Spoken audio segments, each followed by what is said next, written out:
ఓం శ్రీ సాయిరామ్. 1970 సంవత్సరం జనవరి నెల సనాతన సారథిలో శ్రీ చతుర్వేద నరసింహశాస్త్రి గారి రచన.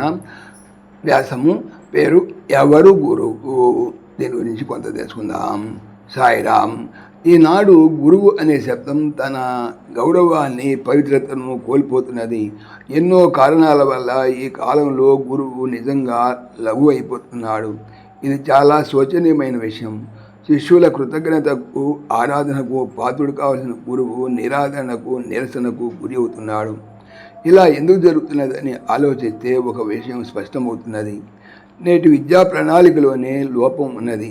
లౌకిక విషయ పరిజ్ఞానం కలిగించి బ్రతుకు తెరువు ఉపయోగించే తెలివితేటలను నేర్పడమే ఈ కాలపు విద్యా విధానానికి పరమావధి అవుతున్నది. అటువంటి సామగ్రిని అందించేవాడు మాస్టర్ కావచ్చు, పంతులు కావచ్చు, కానీ గురువు కాలేకపోతున్నాడు. విద్య అంటే జీవనోపాధి కల్పించే ఒక సాధనంగా జనులు తలపోస్తున్నప్పుడు బోధకునికి గౌరవ స్థానం లేకపోవటం సహజమే. ఇటువంటి విద్య వల్ల నైతిక వికాసమా, శీల సంపద పెంపు చెందవు. విద్యార్థి వ్యక్తిత్వం సర్వతోముఖంగా వికసించాలంటే మన విద్యా ప్రణాళికలకు ఆధ్యాత్మికమైన పునాదులు ఏర్పరచాలి. బుద్ధి వికాసంతో పాటు ఉత్తమ శీల నిర్మాణం కూడా జరిపినప్పుడే విద్య సార్థకమవుతుంది. ఈ సత్యాన్ని గ్రహించుకున్న రామకృష్ణ పరమహంస గదాధరుడిగా ఉన్న ప్రాయంలో బడికి వెళ్ళరా అని దండించి అన్నగారితో, ఈ పొట్టకూటి చదువులు నాకు ఎందుకు అన్నాడు. ఇదే విషయం భాగవతంలో ప్రహ్లాదుడు కూడా చక్రహస్తుని ప్రకటించు చదువు అని చాటించాడు. కేవలం పాఠ్య విషయ బోధనల వల్ల సదసద్వివేక చతురత మాత్రమే కలగవచ్చు. అంతేనా చదువులకు లక్ష్యం? కాదు. చదువులలో మర్మం చెప్పగలవాడే నిజమైన గురువు కాగలవాడు. కుంభి నీరపు తెచ్చడి గురువు కనుక చక్రహస్తుని ప్రకటించగల చదువే అసలు చదువు. అందుకే ఒక కవి, నీ చరణయుగ్మ సేవలు నేర్పనట్టి గురువు నిజముగా భూమికి బరువు తండ్రి అన్నాడట. ఇంకొక కవి గురువును మేఘంతో పోల్చాడు.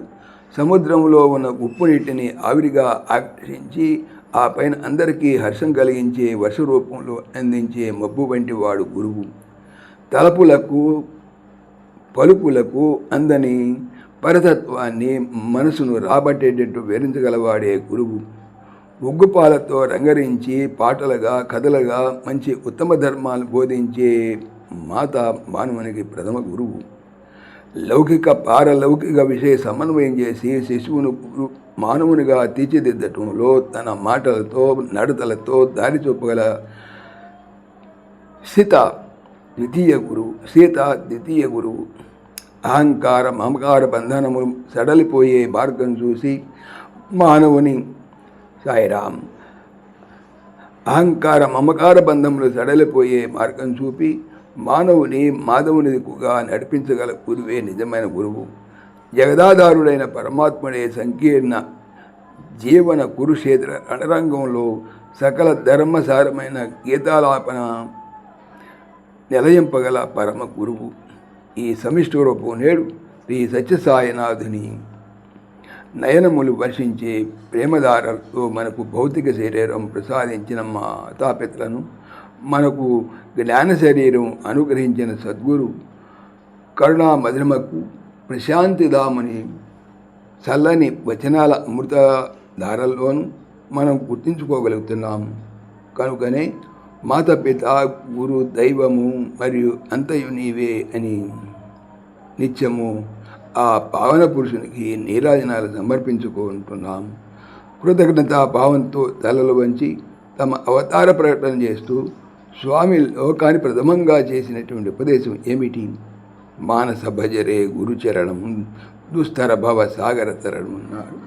అటువంటి గురువు స్వరూపములో ఏమిటో భగవాన్ సెలవిచ్చారు. గుణాతీతుడు రూపరహితుడు అన్నారు.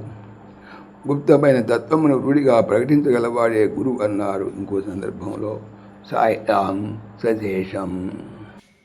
సమస్తలోకాః సుఖినో భవంతు, సమస్తలోకాః సుఖినో భవంతు, సమస్తలోకాః సుఖినో భవంతు. ఓం శాంతి శాంతి శాంతి. జై బోలో భగవాన్ శ్రీ సత్య సాయి బాబాజీ కీ జై. సర్వం సాయిశ్వరార్పణమస్తు. ఆత్మీయులకు మనవి, ఈ ఛానల్తో పాటుగా లెరన్ భగవద్గీత, లైవ్ గీత అనేటువంటి భగవద్గీత ఛానల్ మరియు భక్తి పరిమళ టీకా భాగవతం అనే భాగవత మరో ఛానల్ను స్వామి నా చేత చేయిస్తున్నారు అని తెలుపుతున్నాను. వీటికి సంబంధించిన లింక్స్ డిస్క్రిప్షన్లో చూడవచ్చు. సాయిరామ్.